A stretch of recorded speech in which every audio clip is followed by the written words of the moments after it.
Welcome back to Historic Investments. Today we're going to talk about a very interesting Colt double action revolver. No, it's not the Python. It's actually an earlier gun, and in fact, I know this is heresy, probably a better gun. It's one of the new service variations. In fact, it's the Shooting Master. So, if you don't know that much about Shooting Masters, but you want to learn about Colt's finest double action revolver, stay tuned. And if you like what you hear, please like, subscribe, and we're happy to answer any questions. No discussion about the Shooting Master would be complete without at least mentioning the New Service, which was just a fantastic large frame, double action, single action, double action revolver that was made from 1898 to 1946. And about 350,000 of them were made. And anyway, with such a durable gun, with such a long-standing production, it's not surprising that a number of people asked that it be modified for target shooting. So eventually Colt responded and implemented some target modifications in its New Service. And the example on your left is just one of those guns. It's got a 7.5-inch barrel. It's got, instead of a fixed, it's got an adjustable front sight. It's fitted with an adjustable rear sight.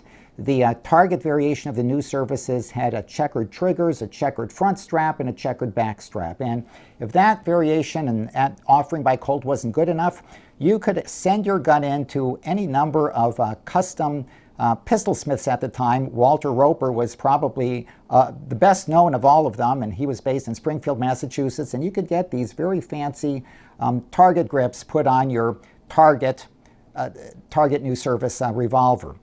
But as it turns out, the target demand really soon eclipsed the offerings that Colt was making, and the target shooters wanted a gun with even more features. A lot of the pistol matches at the time were outdoors, and there was a lot of glare coming off the top strap and the back of the frame. So Colt decided that instead of just modifying the New Service and making it kind of a special order, why not give the gun a different nomenclature so people could just special order a Shooting Master, which would be largely available in .38 special, but also offered with a number of different calibers.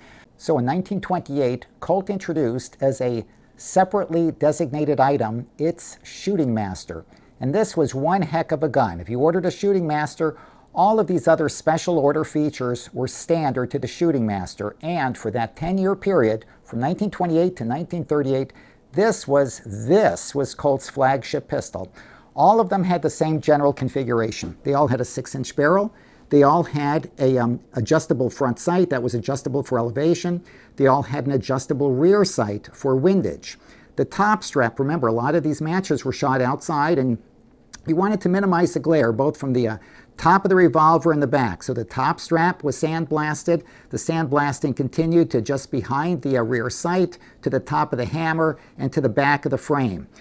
Other features that were special, but not special order for the Shooting Master. They had a checkered trigger, checkered front strap, checkered back strap, but standard grips. Some of the guns had the frames on the Shooting Master, interestingly, were a little bit different than the New Services. Some of them were described as having slightly rounded butts. They could also have a squared butt. But for the most part, the example that you see right here is standard for the Shooting Master. The vast majority, and again, 3,500 of these were made, the vast majority were in .38 special. 2,500 out of the 3,500. So for the 1,000 guns that remain, those were kind of divided up into a variety of special order calibers, either 45 ACP, 45 Long Colt, 44 Russian, and 357 Magnum, and there may even have been a few others thrown into the mix. So here you've got an example of Colt's standard production Shooting Master, this particular example in 45 ACP. Even though it was Colt's best of the best, even though it was Colt's flagship and most expensive revolver for a decade, there were still a few problems, at least from the perspective of serious seasoned target shooters. First of all, yes, it had adjustable sights, but even then there were a few issues. Let's take a look at the front sight and then the rear sight, and I think those problems should become, or concerns would become, immediately apparent. Changing the elevation of the front sight is a multi-step process, and one that you kind of need a really tiny screwdriver, maybe robbed from your jeweler's set, to accomplish. There are two screws. The one on the right side is to fix the sight in place. First, you loosen that screw. Then you address the screw in the front, so you use that one to change the elevation. Once satisfied, you go back and you fix the sight in place by retightening this screw. So now let's take a look at the rear sight. It's got a wimpy rear blade by today's standards. And yes, it can be moved horizontally. There's a few little indexing lines that have been marked on the top strap. So you have a very small screw right there that you can use to horizontally position the sight. You've got a small locking screw on the top right there. Both screwdrivers needed to have micro blades, and then as now, most of the target shooters tended to be older, and a lot of these screws got boogered up during the adjustment. So if you were a target shooter, yes, you could adjust both the front and the rear sight, but you just couldn't adjust it in a very satisfactory manner. Something should be better.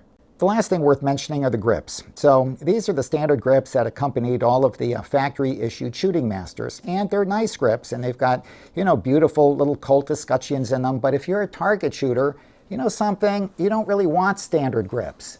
You want larger, more hand-filling grips. You want grips with maybe more of an ergonomic feel.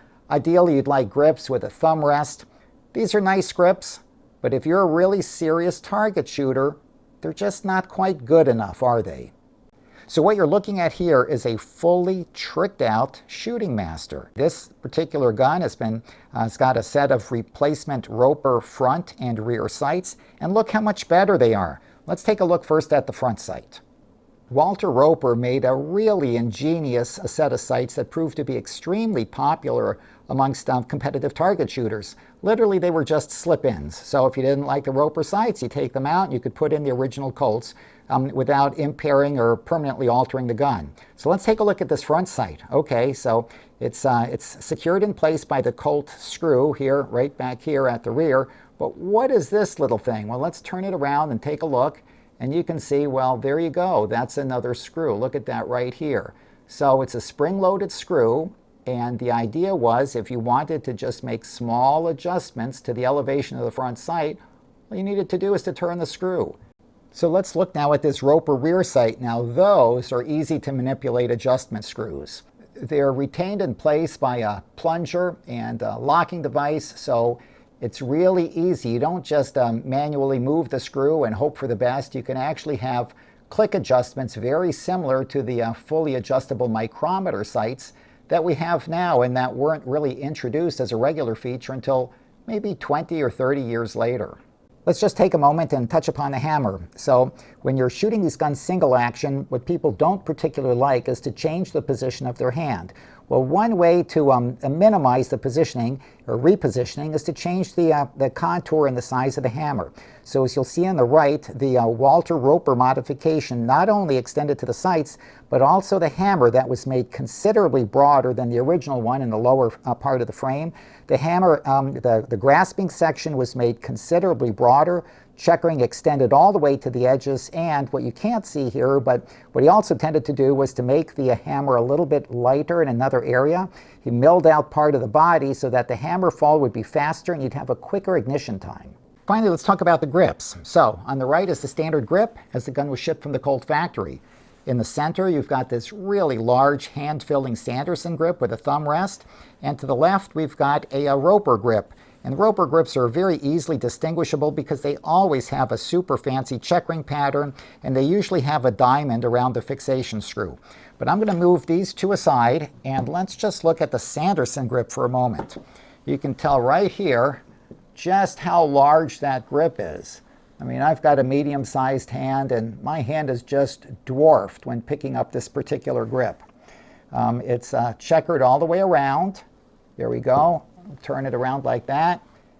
Yet there's a little recess on the front, so it'll actually benefit and you can appreciate the checkering on the front strap of this Shooting Master. Hey, thanks again for tuning in. I hope this gave you a little bit of a better perspective. We're looking at Colt's finest double action. Hey, come on. 3,500 Shooting Masters versus 500,000 Pythons, or even if you don't like Colts and you're comparing it to the Smith & Wesson registered Magnum, they made 5,400 of those, 3,500, and then you can chase down the rarer calibers. But what do I know about revolvers? Guys, listen, thanks again for tuning in. Good luck, good collecting.